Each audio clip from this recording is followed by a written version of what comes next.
अरे तव्हां वञो था छा? हेॾो जल्दी मूंखे छो न उथारियुव? अरे ऑफिस जल्दी वञणो आहे, हिकु मीटिंग आहे।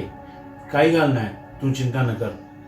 बियो तरसो, मां नाश्तो थी ठाहियां, खाई वञो। हेॾो जल्दी न, हेॾो जल्दी नाश्तो न हलंदो, मां ऑफिस में खाई वठंदुसि।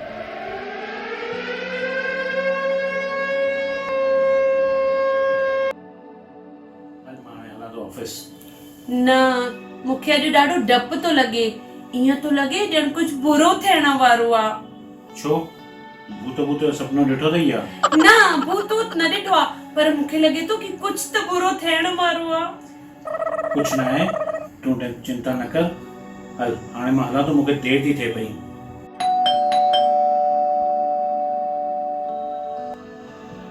मां ॾिसां थो केरु आहे। न तव्हां हिते वेहो, तव्हां किथे था वञो?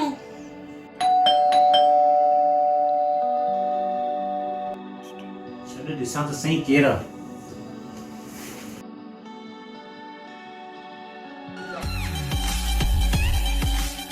अरे मम्मी! Oh no, छुट्टासी। अरे अंदर अचा कि न अचा? लगे तो जोए मना कयो त दरवाज़ो खोलण खां। केॾी देर लॻाए आए किथे आहे रोशनी? दरवाज़ो तू तो खोले, सुम्ही त न पई आहे? अचा। मम्मी ये छो था चओ पिया? तव्हांजो ई घर आहे, अचो अचो।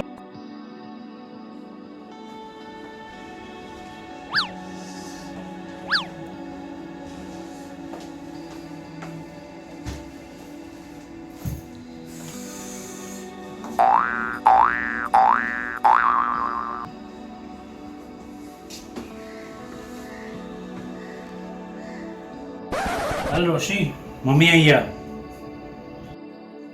मां चयो हुयो न कि कुछ त गड़बड़ आहे, अॼु कुछ थियण वारो आहे।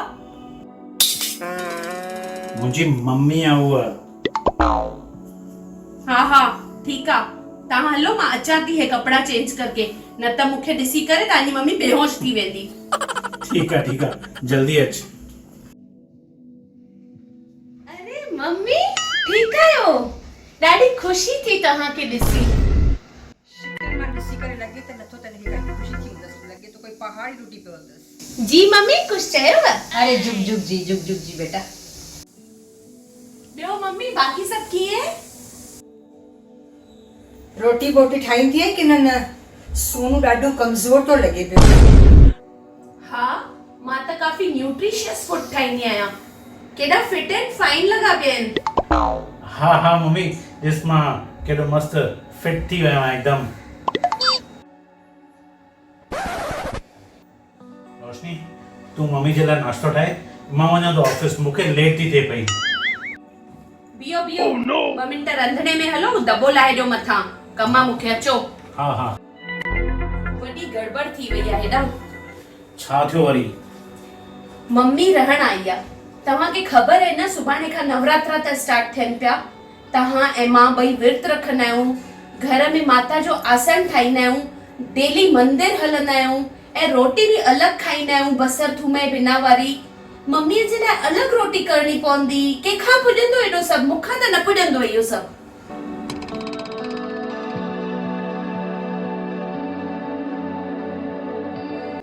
सुठी ॻाल्हि आहे, तूं हिन माता जी पूजा करें थी पई, 9 ॾींहं स्थापना करे पूजा अर्चना करें थी पई, पर माता जेका साक्षात तुंहिंजे घर में आई आहे, जंहिं मुंहिंजे लाइ 9 महीना सूर सठिया आहिनि, तूं हुनजी शेवा नथी करे सघे पई?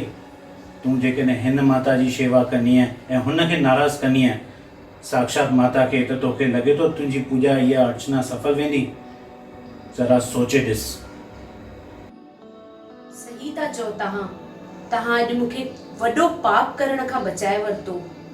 असांजे लाइ त असली माता हीअ आहे न। हलो मम्मी वटि।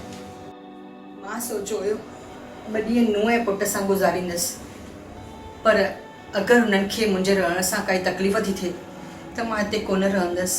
उहे ख़ुशि रहनि, मुंहिंजो आशीर्वाद हमेशह हिन सां गॾु रहंदो। हिकिड़ो मिंट मम्मी, काॾे था वञो बैग खणी? मां वञा थी पंहिंजे घर। न, तव्हांखे असां सां गॾु रहणो आहे मम्मी। अच्छा ठीक आहे, पर हिक शर्त ते। हाँ ॿुधायो, कहिड़ी शर्त? तूं जीन्स न पाईंदी अच्छा ठीक आहे मां सिर्फ़ ड्रेसेस पाईंदमि, ओके? ठीक आहे